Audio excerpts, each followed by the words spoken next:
हाँ जी। हाँ बोलिए। अभी प्रतिक्रमण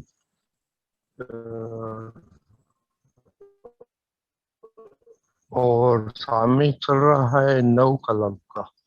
हाँ आप कैसे गठन करता है, उसका मीनिंग क्या होता है, जगत कल्याण करने का, और आप कैसे करते हैं एवरीडे लाइफ में, जरा बताइए। हम्म। तो दादा भगवान ने पहले तो बोला कि नौ कलम में नवमी कलम, हे दादा भगवान, ये जगत कल्याण करने में निमित्त बनने की हमें परम शक्ति दो, शक्ति दो, शक्ति दो। तो सिद्धांत क्या है? ये आज्ञा का पालन किया नौ कलम का, बोलने का 3 बार दिन में। मगर दादा भगवान ये नौ कलम की नवमी कलम में पैसिफिक क्या बताना चाहते हैं कि आप ऐसे कल्याण स्वरूप हो जाओ, पूरा कल्याण स्वरूप। यानी कि आपका क्रोध, मान, माया, लोभ, राग, द्वेष, विषय, जो भी डिस्चार्ज में जो भी है नबड़ैया, वीकनेस, वो सब ये कल्याण स्वरूप होने में अवरोध रूप है, ऑब्स्टेकल है। तो जब तक हम हमेरी कचा से नबड़ाइए, वीकनेस, हम वो पुरुषार्थ से, प्रतिक्रमण से, सामायिक से वो दिखेगे नहीं, उसका निर्मूल नहीं करेंगे वो ग्रंथियों को, तब तक हम कल्याण स्वरूप होगे नहीं। हाँ जरूर, हम भावना करते जगत कल्याण स्वरूप के निमित्त बनने की, तो निमित्त बनने की भावना करते, मगर हम हमारे पुरुषार्थ में जब तक कच्चे पड़ जाते, और वो पुरुषार्थ दादा भगवान ने प्योरिटी का पुरुषार्थ बताया, 5 आज्ञा क्या पुरुषार्थ बताया, और सभी वीकनेस को निर्मूल करने का सामायिक प्रतिक्रमण का पुरुषार्थ बताया। तो ये दिन, रोज, दिन प्रतिदिन ये हमारा पुरुषार्थ में पक्के रहेंगे और पुरुषार्थ की श्रेणी में आगे बढ़ेंगे, तो हम खुद कल्याण स्वरूप में निमित्त बनेंगे। वो दादा भगवान कहना चाहते थे, वो जगत कल्याण के निमित्त बनो, निमित्त बनने की शक्ति दो।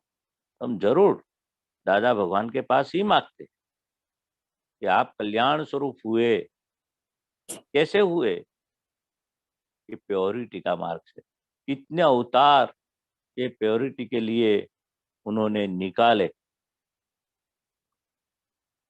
तो मन वचन का है कि प्योरिटी के लिए कितने भाव निकाले, खुद कल्याण स्वरूप हुए।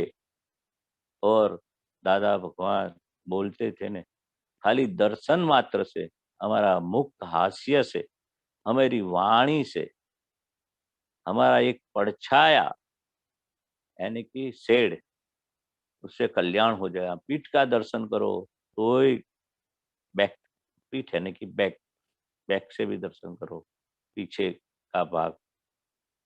तो एक एक अंग उपांग में इतनी प्योरिटी है, इतनी प्योरिटी है।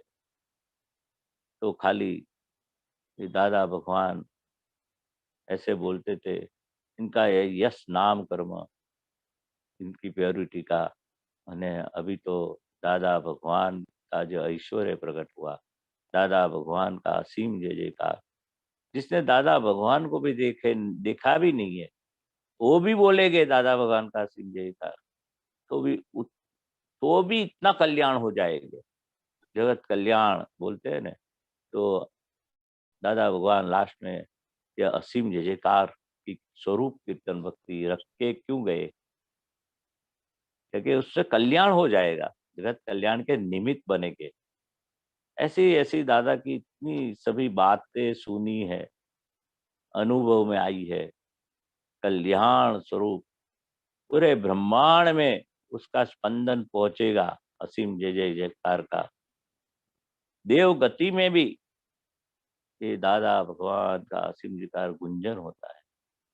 तो कल्याण स्वरूप जो दादा भगवान की निमित्त बनने की बात है, बहुत बड़ी बात है। और इतना सब लोग निमित्त बनने के लिए भावना भी करते हैं और भावना सफल भी होती है। ते जगत कल्याण के बड़े निमित्त दादा भगवान खुद बोलते थे, हम तो बने हैं। हमारा हाथ से जो लोग ज्ञान की प्राप्ति की है, वो भी सब महात्मा हो, मात कल्याण स्वरूप संपितधारी महात्मा, उसमें आप तो पुत्र भी आ गए। तो और जिसने दादा भगवान को देखा भी नहीं, वो भी दादा दादा करते हैं, असीम जयकार बोलते हैं। वो क्या बताते, उनको भी ये कल्याण स्वरूप का निमित्त बनने का और ये सब विधि करते हैं। तो उसमें सब आ जाता है, कल्याण करने की शक्ति दो। और जगत कल्याण दादा भगवान खुद बताते गए, आधा विश्व का कल्याण हमारे हाथ से, यानी कि हमारा यश नाम कर्म से, और आधा जग विश्व का कल्याण हमारा फॉलोवर्स से होगा। ऐसे कल्याणकारी पुरुष अक्रम विज्ञानी न भूतो न भविष्यति, ऐसे हो गए और उनके महात्मा भी हो गए। तो अभी कल्याण का यज्ञ में हम सब, हम वही बहते पानी में हम कल्याण स्वरूप की भावना कर सकते हैं, जरूर सब लोग कर सकते हैं। ये प्योरिटी का मार्ग है। तो दादा भगवान बहुत बार बोलते थे, कल्याण स्वरूप में अपना खुद का प्योरिटी, चारित्र और अपनी नियत बहुत बड़ा प्रिंसिपल है। तो किसी को हमारे निमित्त से कुछ भी दुख न हो, वो तो सबसे बड़ी प्योरिटी है। और किसी का महणहक का ऐसा है, विषय है, और कोई भी बाबत में मान है, वो सब ग्रंथियां सब प्योर हम हो जाए मन वचन काया से, तो सबसे बड़ा जगत कल्याण का यज्ञ में हम ऐसे ही भावना हमारी दादा भगवान की कृपा से, दादा भगवान का भक्ति से, कविराज का पदों से और सभी महात्मा का आशीर्वाद से ये पथ में जगत कल्याण करने में हम अवश्य निमित्त बनेंगे बनेंगे बनेंगे। बराबर है हाँ जी दादा? भाई सर। हम और आगे कर रजनी दादा कोई प्रश्न था। हम सेवा करते हैं, हम्म। हम सेवा करते हैं, संघ की सब सेवा करते हैं, तो वो जगत कल्याण में आता है। हाँ, अले महात्मा की संघ की सेवा के सब कुछ, जैसे कोई पुस्तक छपाते हैं दादा की वाणी का, वो ज्ञान दान बोलते, ऐसी जगत कल्याण की सभी प्रवृत्ति, कोई खाने का पिरसना, वो होता है सेवा, पिरसते हैं, खाना पिरसते।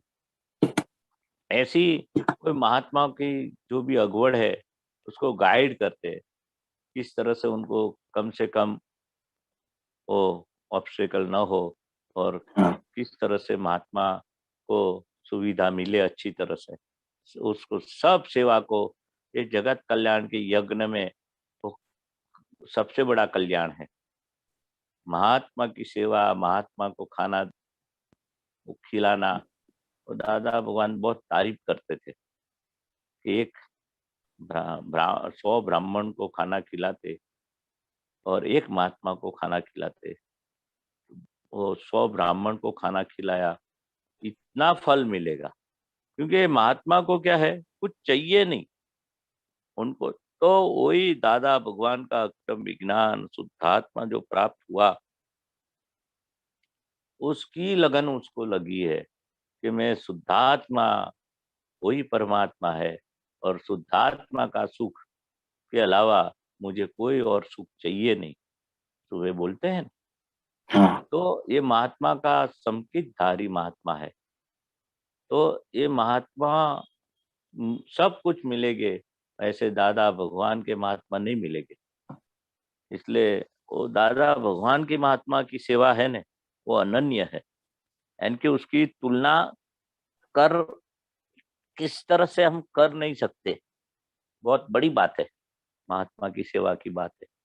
हाँ इसलिए सेवा हाँ तो उसमें अपना अहंकार भी मायल हो जाता है, और ये सब अपनी प्रकृति को सबसे बड़ा फायदा होता है। सेवा धर्म से हमें प्रकृति भी फीकी पड़ जाती है, जो अंदर है ना, मैं कुछ हूँ, जो अक्कड़ अहम होता है ना, वो भी हाँ। दादा की कृपा से सब ठंडा पड़ जाता है। अब आगे ऐसा पूछना है कि प्योरिटी तो हुई नहीं अभी, तो ये सेवा करते हैं तो क्या उपयोग रखे, प्योरिटी तो हुई नहीं। हाँ, मगर वो प्योरिटी होने का एक निमित्त है सेवा। और सेवा में ध्यान क्या रखना है, तो सेवा करते तो हमारा स्वार्थ नहीं होना चाहिए, यानी कि मेरा मान बढ़े, मुझे कुछ सेवा में मैं करूँ तो मैं बहुत आगे आ जाऊँ और मेरा वाह वाह हो, और वो मान की बात हुई। फिर मेरा सेवा में कमीशन मैं निकाल दूँ, वो भी नहीं होना चाहिए कि चलो मैं सेवा करता हूँ तो मेरा भी कमीशन रूपी कुछ मेरा वो सुविधा और फैसिलिटी, मेरे को अच्छी अच्छी फैसिलिटी मिले। मुझे सेवा करता हूँ तो मुझे पहले खाना मिले, पहले मुझे सोना मिले। और सेवार्थी क्या होते हैं, वो लास्ट में खाना खाते, लास्ट में सोते। तो मैं मेरी सुविधा का कैप्चर कर लूँ, मैं पहले गोठवण कर दूँ, वो सेवा में वो लास्ट में होता है। तो सेवा में तो बहुत स्वार्थ, सबसे बड़ा स्वार्थ वृत्ति न आ जावे, वो मेन, वो सेवा में ध्यान रखना पड़ता है। सेवा सेवा करने को सेव्य भाव खड़ा होता है, वो बात की बात है। मगर हमें तो ऐसा ही रखना कि मेरे को सेव्य भाव, यानी कि मेरी वाह वाह हुए, मेरे को सब लोग मेरी सेवा करे, ऐसी वृत्ति भी हमें नहीं रखने की। मैं सबकी सेवा करता हूँ तो मेरी भी लोग करे, ऐसा अंदर भाव नहीं उठना चाहिए। यानी कि सेवा में दोनों बाजू है, फायदा भी हाँ अपना है और वो लॉस भी कुछ अंदर की अच्छी वृत्ति नहीं होती है, कोई लालच खड़ी होती है, तो एक डेंजर पॉइंट भी है। देख लेंगे अपनी वीकनेस, सेवा में क्या क्या उठती है, वीकनेस क्या आती है। हाँ बाकी तो सेवा तो वो महात्मा और संघ की सेवा, उसमें तो दादा बहुत अप्रिशिएट करते थे कि हमारे ऐसे ऐसे महात्मा चाहिए कि खुद का नहीं देखे, दूसरे का देखे, महात्मा का देखे और संघ का देखे। वो तो बहुत बड़ी बात है, निस्वार्थ भाव आ जाता है उसमें, स्वार्थ वृत्ति नहीं आवे उसमें, वही सबसे बड़ी बात है। और आगे प्रश्न है तो आगे प्रश्न लेते हैं। लो लो लो। डॉक्टर कश्यप जी,